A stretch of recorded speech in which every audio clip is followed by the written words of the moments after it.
If I can introduce myself, I'm Director of the College's Graduate School. That was founded in 2006 and I think is a very clear reflection of the importance which the college gives to postgraduate study. I'm going to say a little bit about what the graduate school does, I'm going to say a little bit about the college, and I'm also going to say a little bit about postgraduate study and how the labour market will reward you. So let's start off with the obvious question. Why undertake postgraduate study? Well, I think a recent survey by the government actually looked at that question. They asked the question, why do undergraduates go on to postgraduate study? And they came up with three answers. And the first answer was that many people had undertaken an undergraduate degree, had become really passionate about the discipline, but just felt that undergraduate degree didn't quite take them far enough. They wanted to take their discipline even further through a master's or a PhD. Secondly, there were a group of people who wanted to become academics. I decided at the age of 16 I wanted to be a professor. That's quite sad, isn't it? But I got there in the end. And without a master's qualification, you're not going to get a PhD, and without a PhD, you're not going to become an academic. So that's the second reason. But the third reason is that people undertake postgraduate studies simply to give themselves an edge in the labour market. So this is not the academic labour market, but the labour market in general. Now at King's, something like 60% of our postgraduate doctoral students go on to get academic careers. So about 60% of all of our PhDs become academics. But we're well aware of the fact that that means 40% of our PhD students don't want to become academics. So we think it's really important to give them the skills that they need in the wider labour market. So, why are postgraduates so in demand in the labour market? Well, I think the nature of the economy has changed. We've moved on from processing raw materials, and increasingly we're processing ideas. And within Europe and the US, where we've got knowledge economies, it's really about specialist knowledge.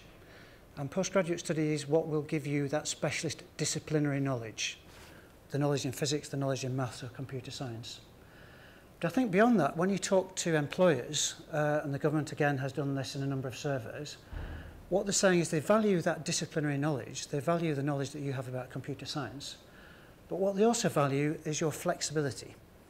And what they're looking for is people who can enter the labour market at 16 or 17 or 20 or 21, but move between companies, between sectors, between functions seamlessly. So they have the critical faculties which allow them to be flexible and move. And increasingly, employers are looking not only for that flexibility, but for people who can solve problems. And when you think about postgraduate studies, whether it's either at the master's level or at the PhD level, it's largely about solving problems. The thesis that you write as part of a master's or your PhD thesis is taking a big problem, collecting data, solving that problem, and that is giving you the critical faculties which an employer would be interested in. So I think what I'm arguing is that postgraduate study will give you a range of skills, disciplinary skills, but also competencies, attitudes, which an employer will value and will reward. Now, I would say that, wouldn't I? A recent government report actually asked employers about why they employed postgraduate students rather than undergraduates. I shan't read those out, but the bottom one is the killer, isn't it? First degree graduates simply cannot compete. So this is employers saying that they would rather recruit postgraduates than undergraduates. So that's the pitch for postgraduate study. Why King's? Well, Mike said a few things about King's, but what I'd really do is I would capture King's in one sentence. And I think it shoots through a lot of our activities, and that is the word excellence. If you're interested in doing a PhD with us, I don't know how many of you are PhD students and how many master's students, but last week the government published a league table of PhD completion rates. This is a percentage of students who successfully complete their PhDs, and King's came out as third best in England. So we have typically PhD completion rates of between 88 and 92% in different schools across the college within 4 years. So in other words, we're geared up to getting you through the PhD process successfully and allowing you to move on to the next stage of your life. Secondly, why King's? Well, if you look at our doctoral community, our PhD community at King's, since we founded the graduate school in 2006, we now have the third fastest growing PhD community in the Russell Group. So these are the leading 20 universities in the UK. About 2,500 PhD students, that's up from 1,600 in 2006. So you'll be joining a vibrant and growing community. But the key thing I'd say about that growth level is that we've done that without lowering our standards at all, and we've done it by scouring the world for the very best students. So I spend a lot of my time working with embassies and working with national governments, attracting the very best students from Latin America, Africa, the Far East, North America and Europe. So it's about excellence again. Okay, we have an excellent location. We've got 3 campuses which are alongside the Thames. That means we're really connected with government, we're connected with the city, and we're connected with the cultural institutions around us. And that gives you enormous opportunities. Mike's already mentioned the social opportunities, but that gives you enormous opportunities in terms of employment. You're probably familiar with the fact that every 5 years the government assesses the quality of research produced by every academic in every academic department in every university in the UK. In the last research assessment exercise, which is what that's called, they categorised over 60% of our research as being world leading and over 90% of our work as being internationally recognised. So in other words, we're producing top class international research. King's academics have produced something like 15,000 peer-reviewed articles in international journals in the last 10 years. So we are producing knowledge, we're not recycling knowledge. We spent something like £550 million on our buildings in our estate. Unfortunately, we haven't fitted this one with air conditioning. But we've spent an enormous amount of money on our buildings. We've got fantastic libraries. The Morn Library was the largest investment by any British university in the post-war period. We're not only good at research, but we're good at communicating that research through our teaching. So again, the government assesses the quality of our teaching every 5 years. And in the last assessment exercise, 60% of our academic departments at King's were categorised as being excellent for teaching. The key thing from your point of view is employability, isn't it? What kind of a job are you going to get when you leave King's? Well, I got hold of some statistics only last week looking at our doctoral candidates and what they've achieved after they've left King's. And we had the 4th best graduate employment rates in the Russell Group in the leading universities in the UK. And we have one of the lowest levels of unemployment amongst our doctoral students in the UK. Now, when you add all of that excellence together, it's hardly a surprise to see that we're in the top 30 universities in the UK. If you look at World League tables, if you go back 5 or 6 years, we were 60th or 70th in the world. So again, you'll be joining us when we're really on the up. And again, when you add all of that lot together, it's not a surprise to see that the Sunday Times made us their UK University of the Year last year. So that's King's. Again, the message I would give you is excellence. I can throw all of these figures at you as I have done. I often think the key thing, though, is to ask our current students what they think. And every other year in the UK, there's a national survey which asks every doctoral student in every university in the UK what they think of their experience. And that's called the Postgraduate Research Experience Survey. And in 2011, 88% of our PhD students at King's said that their experience had met or exceeded their expectations. Now, I was really pleased by that figure. I was even more pleased when I saw that it exceeded the national average, and I was absolutely thrilled to bits when I saw that it exceeded the average for the Russell Group of the leading 20 universities in the UK. So we've got very satisfied PhD students.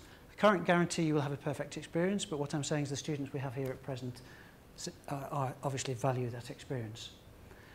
But what pleased me also is the fact that if you compare our results in 2008 and 2011, our students are getting more satisfied over time. So that 88% was 4.4 percentage points upon 28. So clearly we're doing something right at King's as far as our students are concerned. So let's finally move on to the last section of the talk, which is to say a little bit about the graduate school. As I say, I was recruited in 2006 to found the graduate school. Now, I'll never forget the principal at the time gave me a job description. He said, I want somebody who wakes up in the middle of the night worrying about our postgraduate students. So that's my job. And I do that quite regularly. But more seriously, what does the graduate school actually do? Well, we champion the needs of postgraduates in all of the college arenas. So I spend a lot of my time on college committees arguing for extra resources for postgraduates, extra facilities, extra studentships, and so on. Secondly, we set the standards for postgraduate education at King's and we monitor their effectiveness.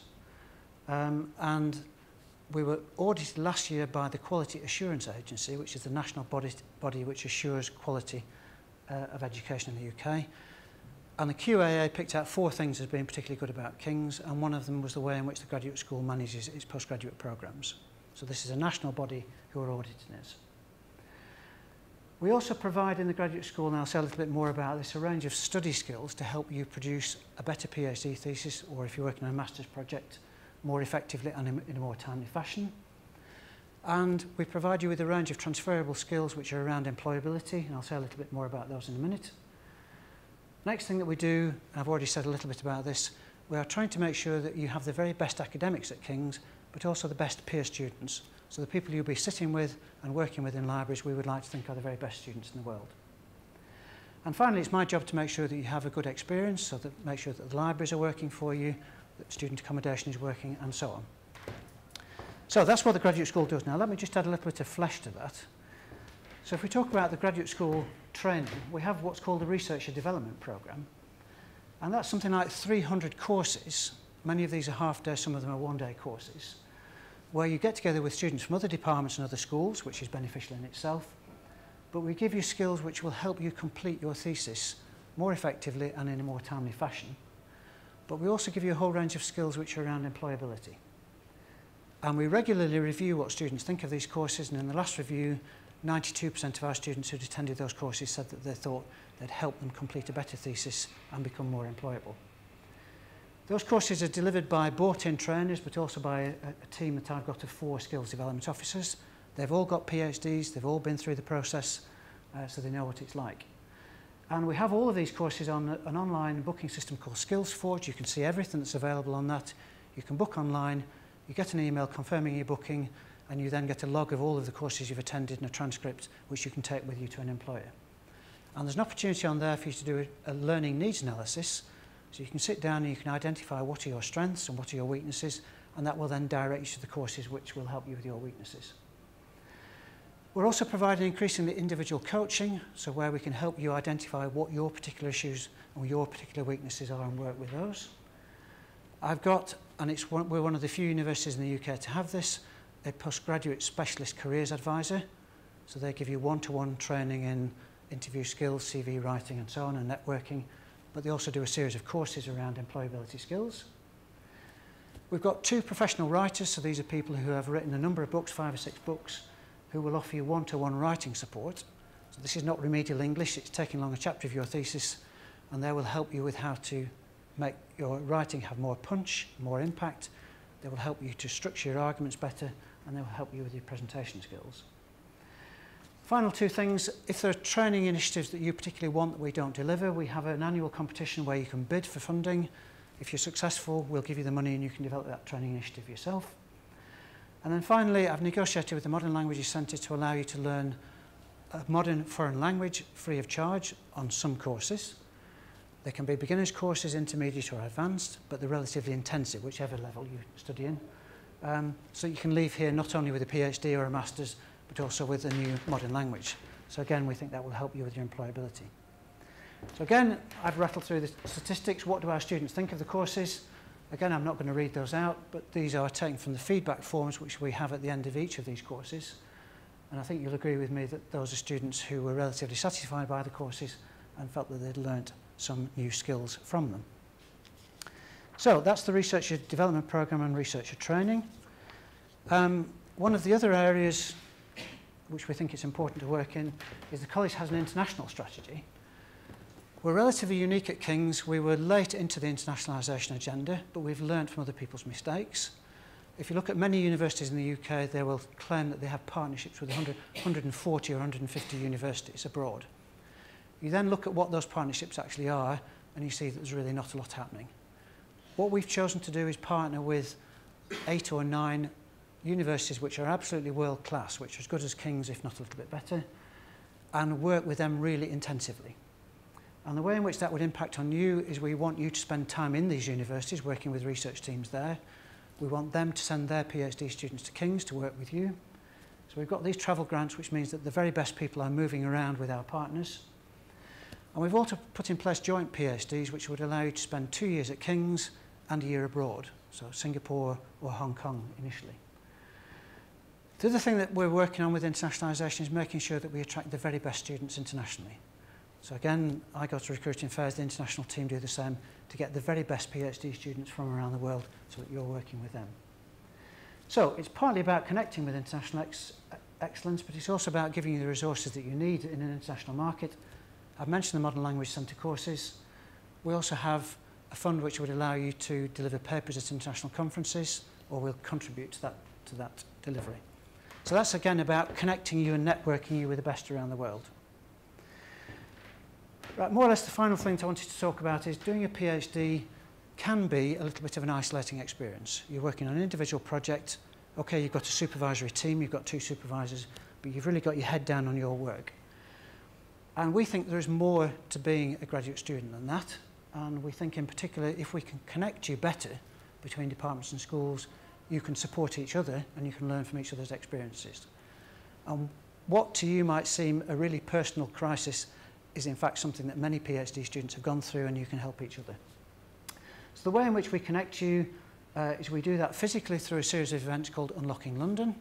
So we funded those, the Students' Union deliver them. So this is where graduate students come together from different departments and different schools, Thames River cruise, London Eye, visit to a football match, go to the theatre, go to the Globe Theatre. So that gives you the opportunity to widen your networks and meet people from other schools. We've provided spaces at King's specifically for postgraduate students. So we've got graduate lounges, which are places where you can go for a cup of coffee with PCs, and you can Skype home if you're an international student. And you know everybody in that room is a postgraduate. We're putting graduate zones in all of the main libraries. Again, better quality space, quiet space where you can leave your stuff out overnight. And increasingly, we're trying to connect you digitally, and we're doing that through a virtual learning environment, which has a whole series of resources which you can log on to. But the most recent project which I funded is a digital researcher community project. And what we're trying to do is connect you together here through blogs and tweets and things like that. And we're working on that at present, and we hope that will be available for you when you arrive. So, just to summarise what I think the graduate school is about and what King's is about, really, we're trying to make sure that you are a future research leader, that you will have the critical, independent thinking skills which will allow you to extend the frontiers of knowledge in your chosen field, whatever that might be. But not just that specialist knowledge, but you'll also have the skills and the confidence to deliver your research findings at international conferences, wherever they might be. And lastly, if you don't want to become an academic, we want to develop in you the competencies, attitudes and skills that will make you employable. Okay? So my pitch would be postgraduate study, very definite leg up in the labour market, and you will be rewarded in the labour market. King's Research Intensive University, captured by the word excellence. And lastly, graduate school will help you acquire the skills that you'll need to really succeed in life. So really look forward to seeing as many of you as here as possible in October when we have the induction event. And I think King's is definitely the place to be. Thank you.